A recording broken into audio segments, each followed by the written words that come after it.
Good morning students. कल अपन ने marks के बारे में बात की थी, जिसमें अपन ने उनके दो सिद्धांत द्वंद्वात्मक भौतिकवाद व इतिहास की भौतिकवादी व्याख्या को मैंने आप लोगों को समझाया था, स्पष्ट किया था। उसके पीडीएफ भी मैंने आप लोगों को कल भेजे थे और साथ के अंदर लेक्चर भी मैंने रिकॉर्ड करके आप लोगों को यूट्यूब पे भी डाला था और आपके जो चैनल इसके अलावा जो मैंने आपका व्हाट्सएप ग्रुप बना रहा है उस पर भी डाला है। आज अपन बात कर रहे हैं उसके तीसरे सिद्धांत वर्ग संघर्ष के ऊपर। मार्क्स के परिप्रेक्ष्य में अगर अपन देखें तो वर्ग संघर्ष का सिद्धांत अति महत्वपूर्ण सिद्धांत है और उसने स्पष्ट रूप से कहा है कि अब तक के समस्त सामाजिक जीवन का इतिहास वर्ग संघर्ष का ही इतिहास है। ये मार्क्स का बड़ा महत्वपूर्ण कथन है, जिसके अंदर वो कह रहा है कि अब तक के समस्त सामाजिक जीवन का जो इतिहास है वो वर्ग संघर्ष का ही इतिहास है। वास्तव में वर्ग संघर्ष का सिद्धांत ऐतिहासिक भौतिकवाद की ही उपज कहा जा सकता है। अगर अपन देखें तो इतिहास की भौतिकवादी व्याख्या उसने की है, उसी को एक तरह से उसी की उपज के रूप के अंदर देखा जा सकता है। वर्ग व्यक्तियों के उस समूह को कहते हैं जो उत्पादन की किसी विशेष प्रक्रिया से संबंधित हो और जिनके कारण और जिनके हित एक से हों। संघर्ष का अर्थ केवल लड़ाई नहीं है, किंतु इसका व्यापक अर्थ असंतोष, रोष और आंशिक असहयोग भी है।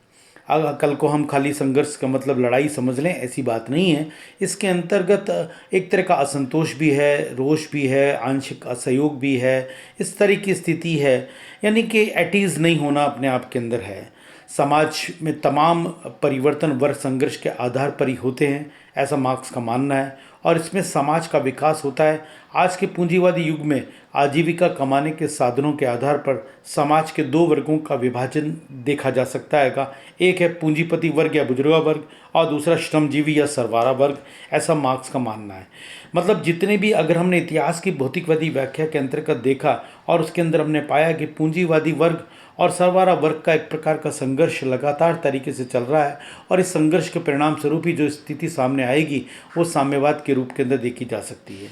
अगर हम अब देखें इस संघर्ष में उसका विनाश और सरवारा वर्ग की विजय होगी, यानी पूंजीवाद का पक्का रूप से विनाश होगा, ऐसा मार्क्स का मानना है, और सरवारा वर्ग की विजय होगी, जो कि उसके लिए दोनों ही अवसंभव भावी हैं। यानी कि हर हालत के अंदर पूंजीवाद का विनाश भी निश्चित है और सरवारा वर्ग की विजय भी निश्चित है, ऐसा मार्क्स का मानना है। उसके अनुसार नंबर 1 वो बात कहते हैं कि उत्पादन के संबंधों के आधार पर समाज में वर्ग विभाजन स्पष्ट होता है। नंबर 2 समाज का विकास वर्गों के आपसी संघर्ष के फलस्वरूप होता है और आपसी सहयोग द्वारा नहीं होता। तीसरा, समाज में मुख्यतः दो वर्ग होते हैं जिनके हित परस्पर विरोधी होते हैं। ये स्पष्ट रूप से उसने विभिन्न जो इतिहास की भौतिकवादी व्याख्याओं में चर्चा की है उसके अंदर स्पष्ट रूप से बताने की भी कोशिश की है। चौथी बात वो कहता है कि जब तक वर्ग में चेतना तथा वर्ग संगठन में न हो तब तक वर्ग संघर्ष तेज होकर क्रांति की दिशा में नहीं आ सकता, और निश्चित रूप से वर्ग संघर्ष क्रांति को जन्म देता है।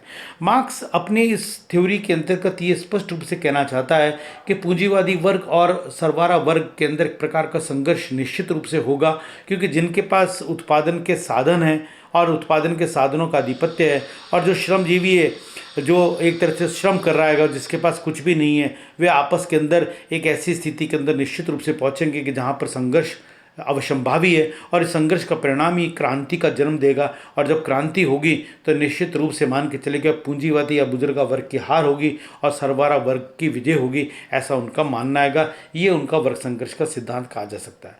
चौथी बात, वो एक अतिरिक्त मूल्य के सिद्धांत की बात मार्क्स करता है। इस सिद्धांत का प्रतिपादन मार्क्स ने अपनी पुस्तक दास कैपिटल में किया है। अतिरिक्त मूल्य का सिद्धांत मूल्य के श्रम सिद्धांत पर आधारित है। इस सिद्धांत के अनुसार अंत में किसी वस्तु का विनिमय मूल्य उसके उत्पादन में लगाए गए सामाजिक दृष्टि से लाभदायक श्रम की मात्रा पर निर्भर करता है।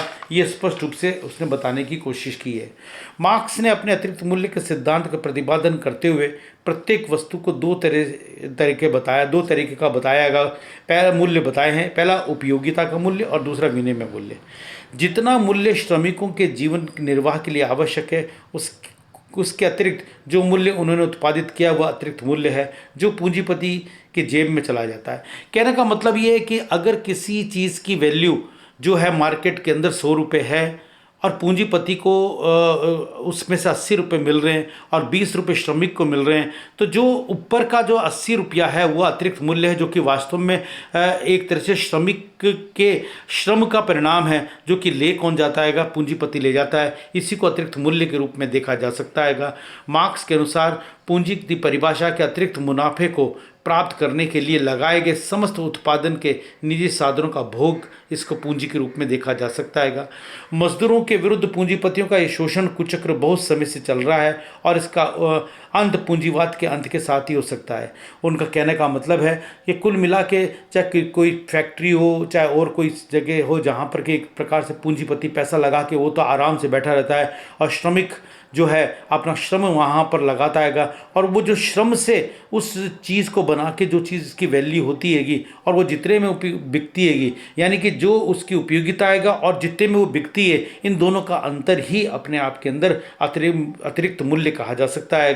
अतिरिक्त मूल्य के सिद्धांत ने पूंजीवादी आर्थिक प्रणाली तथा उत्पादन व्यवस्थाओं में दिए शोषण, जुल्म तथा अत्याचार को वैज्ञानिक आधार पर स्पष्ट किया और समाजवादी अर्थव्यवस्था का समर्थन इसने करने की कोशिश की थी, जो कि एक महत्वपूर्ण सिद्धांत के रूप में देखा जा सकता है, जो कि अति महत्वपूर्ण सिद्धांत है, जिसके बारे में पूरी तरह से अगर कह सकते हैं कि मार्क्स की सारी स्थितियों को अगर देखें तो अतिरिक्त मूल्य का सिद्धांत अपने आप के अंदर अति महत्वपूर्ण सिद्धांत के रूप में, जो कि क्रांति को निश्चित रूप से जन्म देगा, जो कि उसका वर्ग संघर्ष के सिद्धांत से जुड़ा हुआ है। वास्तव में मुझे ऐसा लगता है कि द्वंद्वात्मक भौतिकवाद या इतिहास की भौतिकवादी व्याख्या या वर्ग संघर्ष और ये अतिरिक्त मूल्य का सिद्धांत आपस में एक दूसरे से जुड़े हुए से दिखाई देते हैं, और उसी के आधार पर मार्क्स अपनी क्रांति की परिभाषा स्थापित करने की कोशिश करते हैं, जो कि एक महत्वपूर्ण रूप से एक महान विचारक को एक नए प्रकार के दृष्टिकोण को देखने का या हमें दिखाने का मौका देते हैं। ये आज यहाँ तक, बाकी बात कल। Thank you so much.